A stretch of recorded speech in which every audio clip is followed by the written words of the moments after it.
Subscribe کیجئے technical family channel کو اور اس بیل آئیکن کو کلک کیجئے میرے ویڈیو سب سے پہلے دیکھنے کے لیے۔ السلام علیکم ورحمۃ اللہ وبرکاتہ۔ حضرات، آج کا میرا موضوع ہے طب نبوی اور قرآن کریم سے علاج۔ اس عنوان کے تحت مختلف بیماریوں کے بارے میں حضور پاک صلی اللہ علیہ وسلم کے بتائے ہوئے طریقۂ علاج اور قرآنی آیات کی خصوصیات کو بیان کیا گیا ہے۔ اس سے جہاں دوسرے فائدے ہوں گے، وہیں اسلام کے متعلق مکمل دستور زندگی اور کامل نظام حیات ہونے کا یقین ہوگا۔ اسی کے مد نظر چند بیماریوں کا علاج بتایا گیا ہے اس ویڈیو کے اندر، جس میں سے نمبر 1، اللہ تعالیٰ قرآن پاک کے سورۃ النحل آیت نمبر 69 میں ارشاد فرماتا ہے، يخرج من بطونها شراب مختلف ألوانه فيه شفاء للناس،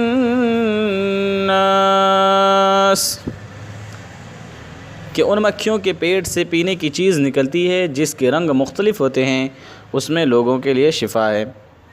شہد ایک قدرتی نعمت ہے جو مکمل دوا اور بھرپور غذا بھی ہے، جو ہر شخص اور ہر عمر والے کے لیے بے حد مفید ہے۔ خصوصیت سے صبح صبح اس کا استعمال بڑی بڑی بیماریوں سے حفاظت کا ذریعہ ہے۔ نمبر 2، دل کی کمزوری کا علاج۔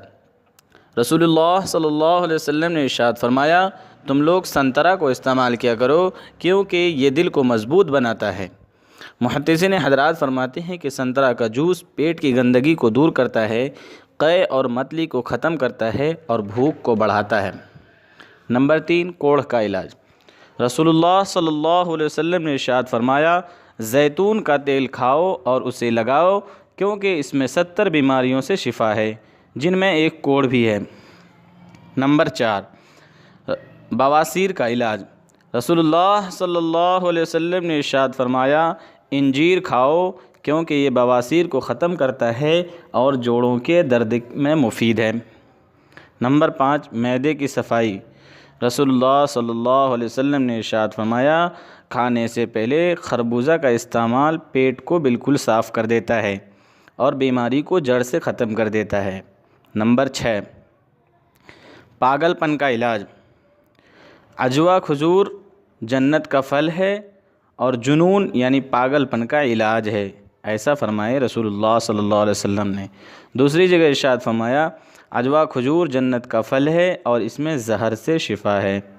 نمبر 7، ڈائبٹیز کا علاج۔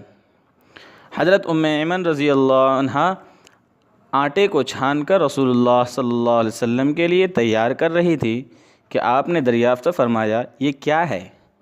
انہوں نے عرض کیا کہ یہ ہمارے ملک کا کھانا ہے جو آپ کے لیے تیار کر رہی ہوں۔ تو رسول اللہ صلی اللہ علیہ وسلم نے ارشاد فرمایا کہ تم نے آٹے میں سے جو کچھ چھان کر نکالا ہے اس کو اسی میں ڈال دو اور پھر گوندھو۔ فائدہ، جدید تحقیقات سے معلوم ہوا ہے کہ آٹے کی چھان یعنی بھوسی میں پرانی قبض اور ڈائبٹیز کے مریضوں کے لیے بہترین دوا ہے۔ نمبر 8، درد سے حفاظت۔ رسول اللہ صلی اللہ علیہ وسلم نے ارشاد فرمایا، حمام یعنی غسل خانہ سے نکلنے کے بعد قدموں کو ٹھنڈے پانی سے دھونا درد سر سے حفاظت کا ذریعہ ہے۔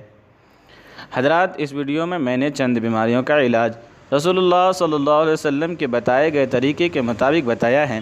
اللہ نہ کرے آپ اگر ان بیماریوں میں سے کسی بیماری میں مبتلا ہیں تو ان بتائے گئے نسخے پر عمل کریں، انشاءاللہ جلد ہی آپ کی شفا ہوگی۔ اور آپ کو لگتا ہے کہ یہ ویڈیو کسی کے کام آنے والی ہے تو اس ویڈیو کو جلد از جلد شیئر کریں، اور ایسے ہی اچھے ویڈیو پانے کے لیے ہمارے چینل کو سبسکرائب کرنا نہ بھولیں۔ تو چلتا ہوں، السلام علیکم ورحمۃ اللہ وبرکاتہ۔